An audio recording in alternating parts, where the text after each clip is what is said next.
પોરબંદર પંથકના દેરોદર ગામે જાહેરમાંથી જુગાર ઝડપાયો છે, જેમાં પોલીસે દરોડો પાડી જુગાર રમી રહેલા 2 શખ્સોને ઝડપી લીધા હતા, જ્યારે અન્ય 6 શખ્સો નાસી જવામાં સફળ રહ્યા હતા, ત્યારે પોલીસે તેની શોધખોળ હાથ ધરી છે।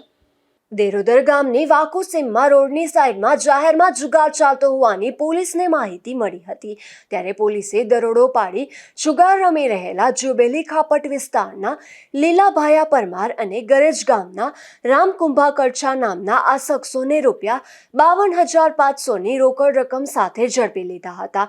જોકે આ દરોડા દરમિયાન બખલ્લા ગામનો અરબમ, દેરોદર ગામના ભાવેશ ભીમા ભૂતિયા, બાપોદર ગામના કાના નથુ બાપોદરા, રણમલદુલા બાપોદરા, કોટડા ગામના વેજા રાજસિંહ ઓડેદરા અને જેઠા મોરી નામના શખ્સો પોલીસને હાથ તાળી આપી નાસી ગયા હતા, ત્યારે પોલીસે તમામ વિરુદ્ધ ગુનો નોંધી વધુ કાર્યવાહી હાથ ધરી હતી।